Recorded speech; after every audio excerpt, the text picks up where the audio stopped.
Hey, what's going on, everybody? Welcome. I have to sit up and just make sure you know how excited I am. Welcome to another edition of Leadership Lean In. We are leaning in to the subject of leadership just to get a little bit better. Thank you to all the leaners out there. I was just preaching in Atlanta, Georgia, ATL, at the great Passion City Church for Pastor Louis Giglio, and somebody tagged me, leaners are in the house. And that meant the world to me. We got leaners all over the country, all over the world, leaning into leadership. You are going to love today's pod. I like saying that, pod. Love today's episode. I have one of my good friends who heralds from the great state of Washington, former Coug, great athlete. How many guys do you know played baseball and football in college? But he's a great athlete. To be honest, he's a great friend of mine and has stepped into becoming, I'm going to call you like a leadership guru. I like that. I think that I'll take it. I think that you're on this crazy John Gordon, Patrick Lencioni. I'm just thinking of the greats that when it comes to leadership, mastering your mindset, you're on that trajectory. Authored, putting out 2 books this next month. He's authored now 6 books and speaks at companies all over the world. Zillow, Nike, Lululemon, Google, you name it. And he is now here on Leadership Lean In. Put your hands together. Even if you're on your run, put your hands together. Collin Henderson is in the house. What's up, audience? Leaners. Say what's up, leaners. Leaners. Hey, I'm so pumped to be here. So grateful. Chad, I love you, man. You're a brother to me. You are my pastor. Oh, thank you. So you and Julia are just dear friends, man. So this is awesome. Yes. We've been friends for almost, would you say 10 years? Close? Yeah, around there. Around 2000. I meet you 2010, 11? Yeah, around that. Like 2009, 10, Before 11, we something had like kids. that. Before we had kids. We were married, though, before we had kids. Right. You guys were married, and we just started hanging out. And really, we stayed in contact. That's the cool thing, is that we stayed close. Yeah, well, it's this phrasing, game recognized game. That's right. Your vibe attracts your tribe. Like attracts like. Ooh. So it's like, this dude's got some swag.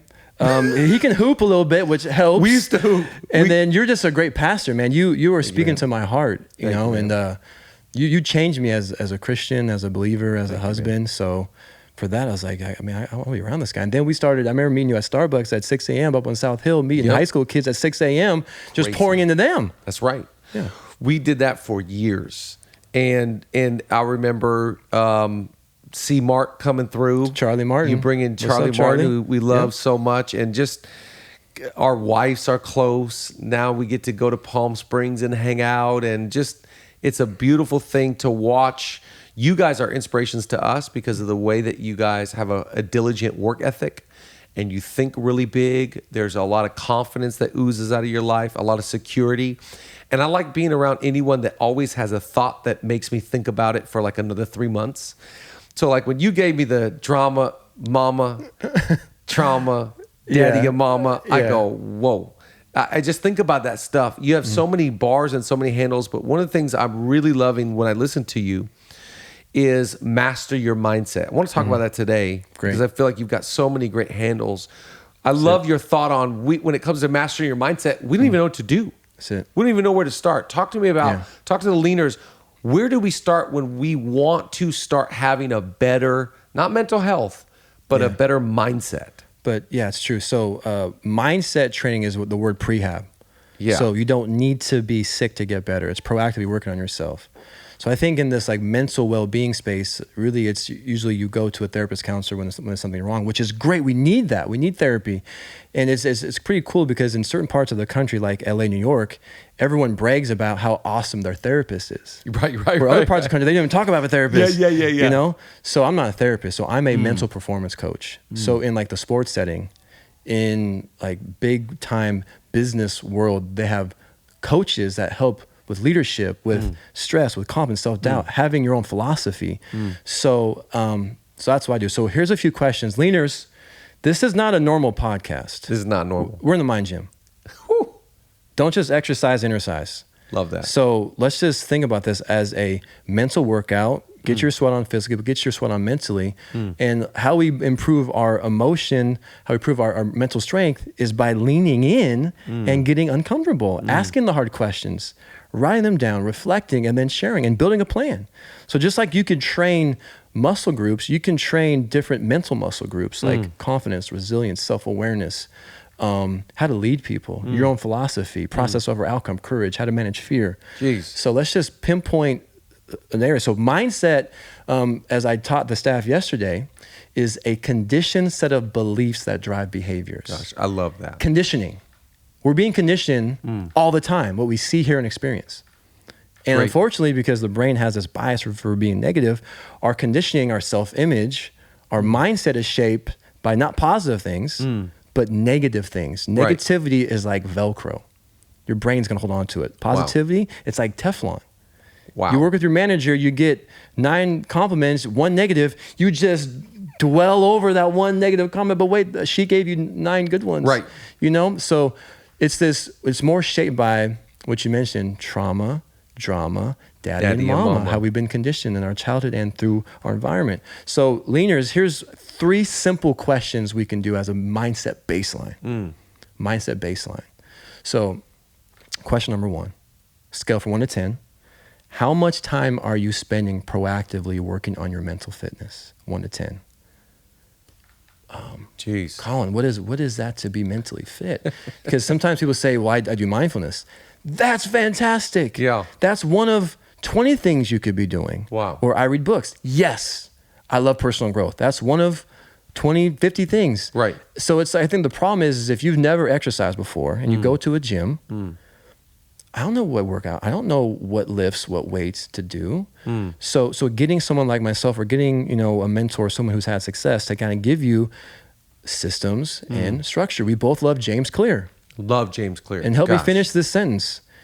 We don't rise to our goals. Fall to the level of our system. We fall to our systems. So we want to front load our thinking, want to front load our thought life, want to front load and design a mental well-being game plan to be proactive prehab. I love that. So number 1 is like, what are you doing for your mind? Yep. So self-talk, mindfulness, how to visualize, how to goal set, process over outcome, self-image management, gratitude and service, changing perspective. But there's certain drills. So anytime I work with a client, athlete, pro athlete, even, these like some of youth groups I work with, I give them drills.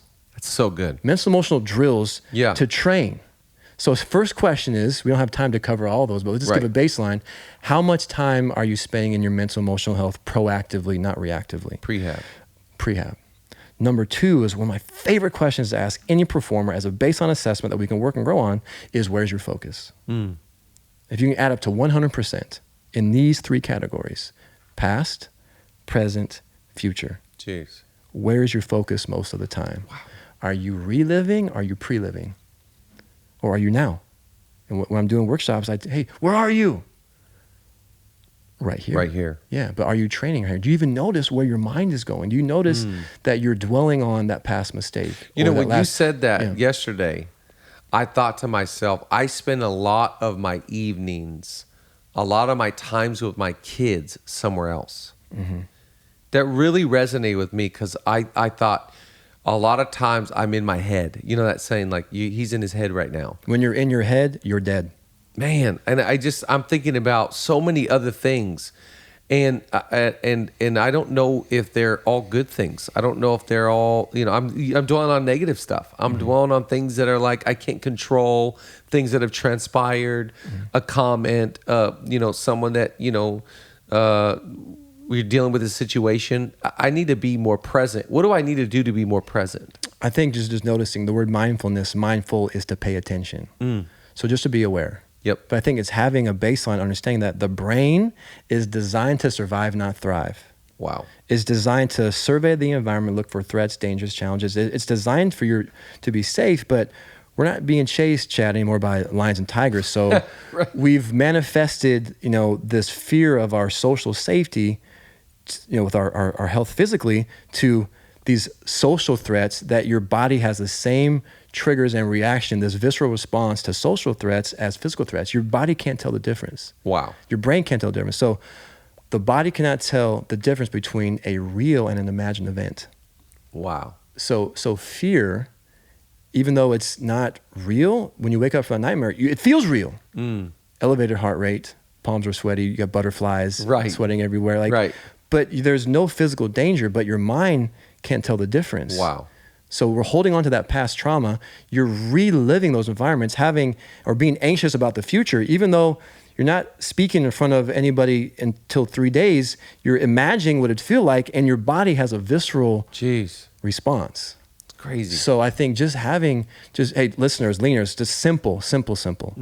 Download the Headspace app. Download the Calm app. Yep. You can do mindfulness meditation, 3 minutes, 5 minutes, 10 minutes, and they're going to coach you through. But it's just practicing the mental skill of being present. Why is Tom Brady the GOAT? He's present when he competes. He's not worrying about the last play, the next play, like Steph Curry. It takes a professional to go 0 for 15 and keep shooting. Because the last play's done. Keep shooting. I trust my training. Yep. So when you're at home, like, hey, I'm going to be home. When I'm brushing my teeth, I'm brushing my teeth. Doing dishes, practice, focusing all your attention on doing dishes.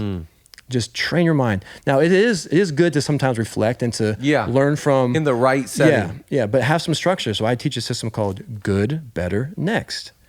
What's something you did good this past week? Something you can do better, and what do you do next to keep improving? But I think just noticing and knowing that 80% of human thoughts are negative and 95% of thoughts are reoccurring. Jeez. So just knowing that and recognize what we call ants, automatic negative thoughts, but just the recognition is the first place to start. Yep. Because if you don't notice, if you're not aware, you're going to be just creating this cycle where, the brain thinks in 4 dimensions: words, pictures, emotions, and then beliefs, and your beliefs run your life. So if you're not noticing this negative self-talk pattern, if you're not noticing the words, this trauma, drama, daddy and mama, if you're not aware of that, people always like, man, or it's like in sports, like we're ahead in the fourth quarter, we always lose in the fourth quarter, or I can't keep my body fit the way I want it to be, or I keep dating and these partnerships, people like it's just not working out. Because there's maybe some language issues with how you see yourself, how you see your environment. It's just this cascade effect. So if we can stay present, grounded in the here and now and noticing, and the art of mindfulness is just this practice of being self-aware without judgment. Yeah. I like that. Without judgment. So being present and aware but not judging. So that thought was interesting. I'm going to come back to the present moment. And keep this. Every time you come back to the present, it's like doing bicep curls for your brain. So question 1 is, how much time are you spending? And then I would ask them, well, what are you doing? What, you're reading your Bible? Maybe you're journaling, reading books, but what else? People just don't know. Yep. So we're going to add to that, and then we're going to do a baseline. Where's your focus at? And like the old me before I did this life-changing work I was probably 45% in the past. Like I used to relive, if I go back in time, how would I change that? And just analyze and just so hard on myself. And probably 50% future, what if? I'd play that game, what if? What if I drop the pass? What if I stutter in front of people? I had to go through some of that. What if I, strike out? What if I don't get this sales call? What if I which you can't control. You can't control the future or the past. You can't control the present moment. I was 5% present. And it's exhausting. Man. It's so exhausting. The human brain burns about 300 to 600 calories per day just living. Have you ever done something where you didn't move your body, but you were learning something? You were going through some training and you're onboarding. I'm so exhausted. Right. You didn't move physically. Yeah. But your body and your brain is processing, working. And if we're stressed, anxious, we're burning over 1,000 calories a day. Jeez. So talk to me about the TBT. I love that whole thing that you had. Thoughts become things. Yes, perfect segue to number 3. Yeah. Question number 3 is, how is your self-talk? Why are we teaching our kids about self-talk? Why are we teaching leaners? Why are we teaching our people that we work with the power of language? Like attracts like, energy flows where focus goes. What you resist persists. So if you're focusing on fear, thinking about fear, self-talk, I can't, it's too hard, it's never been done before. You're creating a subconscious belief, a neural pathway that your subconscious, your body, your life, you're going to manifest and attract more of those negative things. Wow. So if we can shift our self-talk to more productive, rooted in truth, like I've had success before. Yeah. I am training. I'm prepared. Why not me? Yeah. And pinpoint, I feel so bad. One of your people, I was like, I brought her up. I was like, tell me what you want the most. People can't answer that question. Most people can't. So this is from Zig Ziglar. Don't be a wandering generality. Be a meaningful specific. Ooh. So I love that. Are you courageous enough to declare what you want? Yep. And say, and even though it's crazy, hey, I remember, Collin, we were in our house in 2014. We're going to LA. We're going to build a church. It's called Zoe. This is our vision. I was like, let's go. Dream big, serve bigger. That's it. Dream big, serve bigger. That's it. I believe You know in what I'm saying? I believe so it. if I were to ask you listeners, who is your best friend? Would you still be best friends with them if they talk to you the same way that you talk to yourself? Right. What you say to yourself has 10 times the power versus what other people say to you. I believe it. So when you say TBT, right, thoughts become things. Everything happens twice. First in our mind, then in real life. Jeez. Fear and faith have a lot in common. Wow. Fear and faith have a lot in common. Which one do you focus on? Yep. Do you focus on faith? Trust? We talked about trust in that fourth quadrant. Right. I don't have it now. I don't have it yet. But in this long phase of life, it's mine. I trust. Just hasn't happened yet. Right. Like your church, when that idea was planted in your mind, this great congregation, this amazing, look at this building we're in, this lighting of great staff. Yeah. Like you didn't have it at that time. Right. But you did have it. Yep. Because you saw it and you believed in it. But you had the patience to do whatever it takes. And to serve. To get it. Dream big. Yep. Serve bigger. Is great. You asked that question yesterday, that girl, she didn't have the answer, which I think most people wouldn't. And I thought to myself, what would be my answer? And this morning we came to prayer. We do prayer on Wednesday mornings at 7.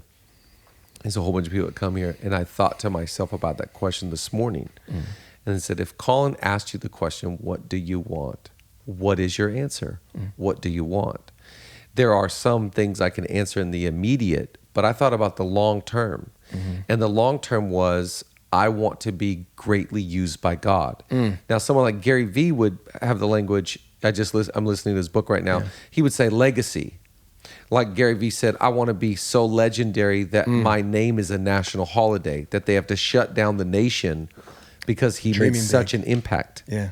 This guy was so impactful that his name, think about that. That's his goal. Now mine is the same, but in a spiritual manner. Yeah. To be greatly used by God. That is what I want. Yes. Well, here's a simple drill. I'm your mindset coach. Yeah.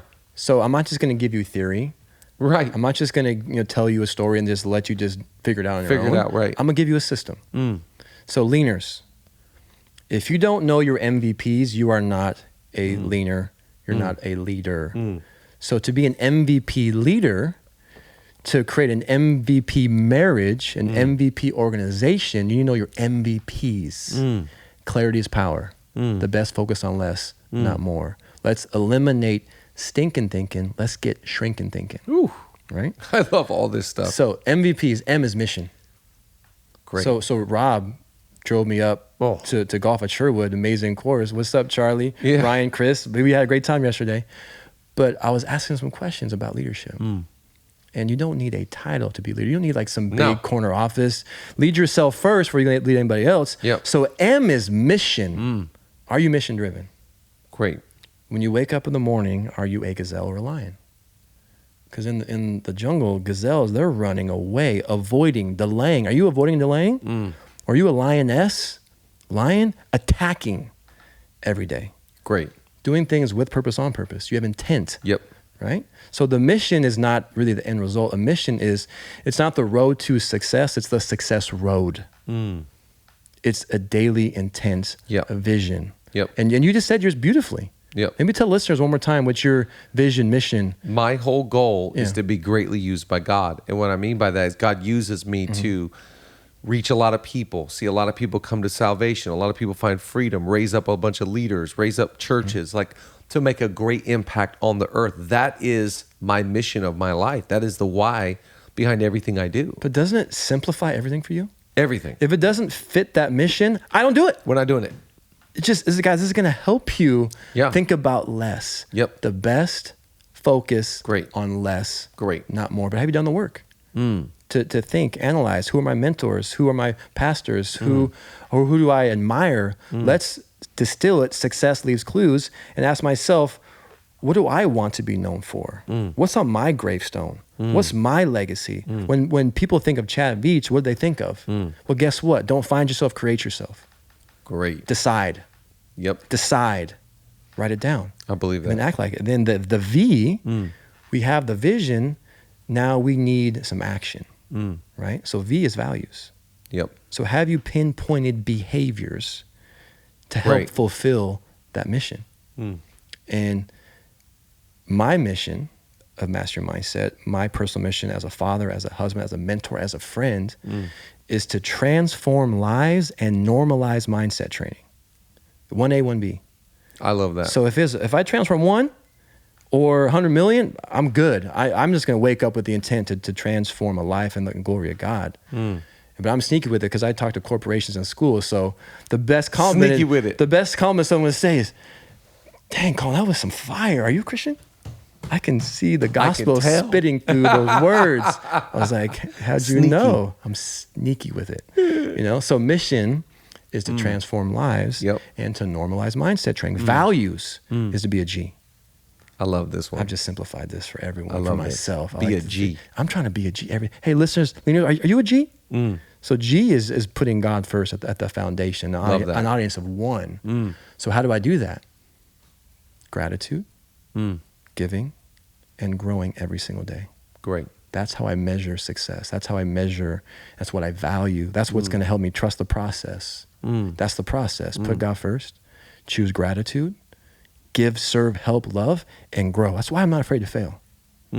Failure is beautiful. There's lessons in failure. Yeah, it's very common. How many of us avoid speaking up, asking for that thing, taking that risk because how do I look? What are they going to think about me? I was like, no, dude. The best entrepreneurs, dude, they are professional failures. Yeah. Did we just coin a new phrase? Fail forward. They are professional failures. Yeah. Like they're not defined by it. They learn, grow, and they attack. But also growing is, dude, I invest in my personal development. Yep. Going in the Bible, reading books, podcasts. Readers are leaders. Leaders are learners. Learners are earners. I saw you say this today. I love that. You got to. Yep. Like, so people go to school and college and they're done learning. The best leaders in the world are hungry for knowledge, thirsty for wisdom. Can't get enough of it. Mentorship, life-changing. Coaching, life-changing. Peer group, life-changing. Pouring into people, having mentees, huge, life-changing. But I think the problem in this space is people do self-help as a form of entertainment. Or they may watch you. We watch you every morning at 9 a.m. up in Seattle. But are you taking notes? Are you processing? Are you reflecting? Where's the application? And then talking about it in a small group. And then doing the work. So leaners, mission. Yep. Values. P is purpose. Ooh. Why do you do what you do? The mission is the pull, but the purpose is the push. I love that. That's great. Right? So I want that thing, and that's my mission, but why do I want it? I want that thing because fill in the blank. Or I love these 2 prompts for your purpose. How many times have you heard somebody say, oh, just follow your purpose, just find your why, Simon Sinek. I love you, Simon Sinek, but it's not that easy. Like, coach me up on how do I uncover my passion and my purpose. So Tom Bilyeu, we're going to check him out later. You just told me about him. From Tacoma. Shout out to the 253. Yeah, he says, nature has blessed us with 2 motivators, pleasure and pain. Jeez. Most of us just use one of them. Why not use both?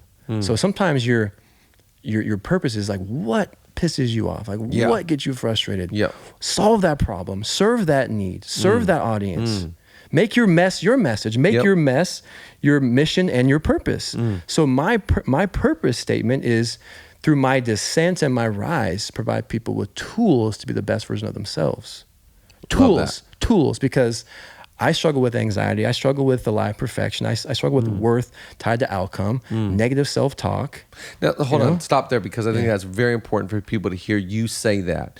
You have so many cheat codes, so many maxims, axioms, phrases, principles, values, and yet you can admit, hey, I got to put in the work. Oh my gosh. Because I have a propensity to struggle. Me hearing you say that is encouraging, because I'm not perfect. And so if someone that has a wealth of knowledge and experience like yourself, you struggle, that just helps even the playing field. Talk to me about that. Well, your purpose statement should be vulnerable. Great. Because I can't influence you unless I, number one, have a relationship. Relate, yeah. Number two, have established trust. Once that's established, it invites vulnerability. And when you have a culture that's vulnerable, open. So Google did some research. They found that the number one employee need is psychological safety. Wow. So if I can't be myself, if I can't ask questions, if I can't speak up, this is not a safe place to challenge, to grow and fail, this is not a safe place. I'm not going to thrive. Yep. So my story is, I used to stutter like pretty bad. Like my close unit knew it. I hid it so well. You don't want anybody to know. When you came over to our house the first time for dinner, I asked you to pray because I can't pray out loud. You didn't know. I was a ninja about it. Ninja. You know? But I had so many coping skills to avoid speaking in these formal environments, because in 6th grade, changed schools, had to read out loud, got stuck on a word. My internal activation robbed me from being able to execute what I could normally do. This is the case of the yips. Wow. Golfers shank used to be able to hit, but something mental, it's a mental block. Hitters, or play second base, you can't throw it to first, but you had for first 20 years of your life, something happened mentally, you can't throw it to first base. So there's a yip. So I could speak, but like I had this fear of failure, this perfectionism that I would beat myself up, and what you avoid, you attract. And that goes back to you at what age? Like when can you 11, first, 12, 13, And it was a setting. It was a setting, but so then watch this. I avoided and delayed and pushed aside speaking in public. What you don't use, you lose. And the longer you wait, you add weight. That's a good one. Yeah, the longer you wait, you add weight. It's going to get worse. It's going to get worse. And I avoided this for a long time, and I had pockets where I could deliver, but it was just up and down. I never really faced it. I never leaned into it. And let me tell you right now, on the topic of mental performance, mental health, whatever you want to call it, asking for help is a sign of strength. Yes. Asking for help. Big sign of strength. No one should worry or win alone. Asking for help is self-awareness. Yeah. It's confidence. It's not making it about you. I think the biggest lie that we have to overcome especially in America, man, we think everyone's looking at us. Right. You think it's all about you. Everybody think people care about your mistake? No one's even thinking about you. On your radar. And you're magnifying it like times 20, and no one even noticed. No one noticed. But so I was the other way. I gave myself no grace. I would beat myself up, and I would pre-live. But when I was 26, 27 years old, therapy, and then speech therapy, and then Toastmasters for 3 years, giving speeches every week. But I still struggled. You know, I still didn't figure it out.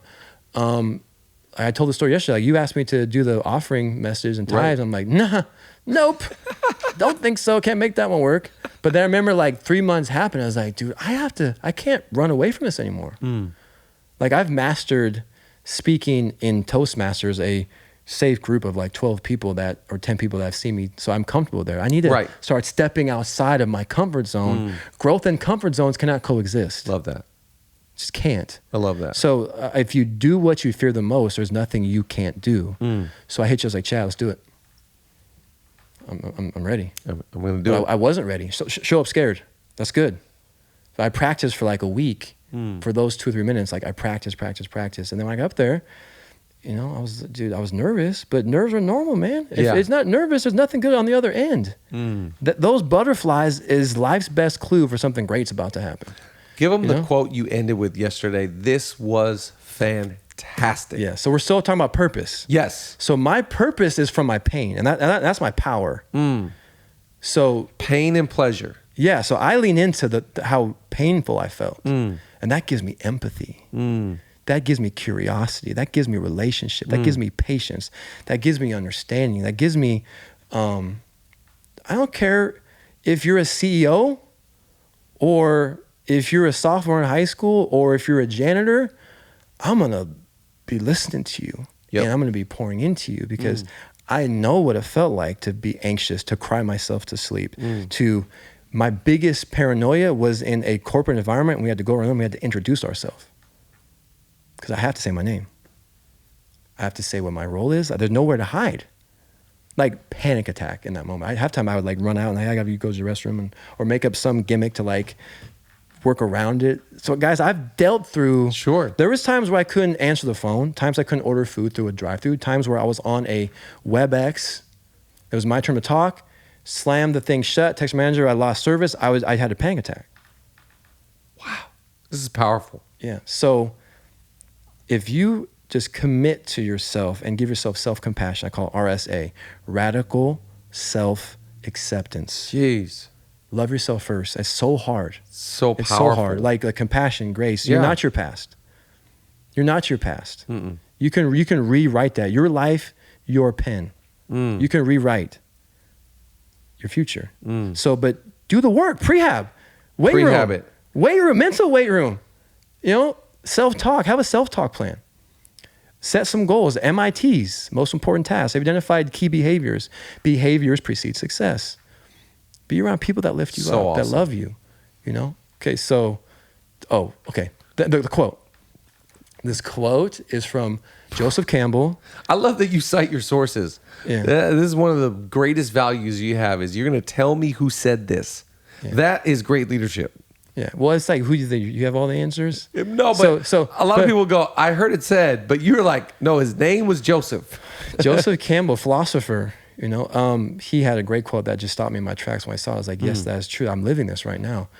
He says, the cave you fear to enter holds the treasure that you seek. Gosh, that is so profound. It is. It's a great metaphor. Yes. So the cave you fear to enter. So God put the best things in life on the other side of fear. I learned that from Will Smith. God put the best things in life. He's not my friend, but I've watched the video. On the other side. On the other side of fear. Right. So if you do what you fear the most, there's nothing you cannot do. And let's wrapping up MVPs. The S is slogan. Have a mantra. Have a motto. When Nike came out with Just Do It, in 88, they were worth $900 million. In 3 or 4 years, they're worth $9 billion. Because they embodied a movement. Jeez. A philosophy. Jeez. Can you summarize your MVPs in 3 words? In 5 words? Wow. So my life motto after every podcast, every coaching call, every Zoom session, every live training, the body has limits, but the mind is limitless. That's your just do it. That's my just do it. And that's a little longer than 3 words, 5 words, but I love just that. Figure it out and live by it. So like the flesh is limited. Oh, but the flesh. The spirit's limitless. So if you can connect your spirit with your mind, like unstoppable. You're bringing faith, you're bringing the word, That's you it. bring in, So that would be my challenge for the leaners. If I ever come see you and you really are taking this to heart, do you go to the weight room and just like look at the weight? Do you go to the basketball gym and just look at the hoop? Or do you get your reps in? Yeah. Let's get our reps in. MVPs. Let's do our MVPs. Wow. This is going to help it's going to transform your marriage. It's going to transform your business. Really it's going to transform your friendships. Clarity is power. So we teach our kids, you think I just keep this to myself? No, we have a slogan in our house. Henderson's help. Wow. So I asked them one question at the end of the day, who'd you help? You know, so like bring this stuff. And we talk about being a G in our house, gratitude, give, and grow. So don't just write them down. I love that. Live it. Systems, processes. We have a daily ritual when we eat food. We call it happy breakfast, lunch, dinner. And we say, every kid says one thing that makes them happy. We 1, 2, 3, happy.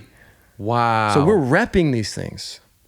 This stuff, especially when it comes to kids, because you think about the process of growing up without these tools and handles is what puts you in a place where you got to cut off the laptop because you got to tell the excuse your Wi-Fi went out because we haven't been trained on how to handle the pressures of life. These are normal pressures. Everyone feels you them. cannot avoid pressure. You can't avoid loss. You can't avoid conflict. You can't avoid a failure. These are unavoidable. But if we don't have the tools Toolkit to have the right mindset, junk drawer, which is our brain. Oh gosh, I love that one. A toolkit. That's right? it. I think one of the gifts you can give to the leaners, and one of the gifts you're giving to the world, is the kids curriculum stuff that you're working on, and this new kids book that you're putting out this next month. I'm so excited. I'm so excited to apply these things with my kids. My kids can finish all of my sentences. Hey, hold on. It's not what we say, it's how we say it. Yeah. You know, hey, hold on. Veach boys are what? Kind, respectful, generous, compassionate. You know, like they can finish all my sayings. Hey, we're nicest to our family. You know, they know all, but you're giving me language to the mindset. I'm more up until this point. I had been training behavior and belief and wanting to give great identity, but I like what you're hitting on because I think we do need to master our mindset. So, bro, thank you for coming on. It's so fun. Everybody, listen, you need to go follow and pick up all of the books from Collin. Thank you so much for coming by. You are the man. And now we need to go play golf at Sherwood at some point in the future. I'm manifesting it. Like I start manifesting stuff. Manifest it. Manifest TBT, it. thoughts become things. Dude, I'm putting it out there. We love you, leaners. Keep leaning in. You're doing better than you think you are. Subscribe right there on YouTube, Apple, Spotify, comment, and it would mean the world if you would share it. Share it to somebody, pass it along, let somebody know this really helped me out. We love you. We'll see you next time.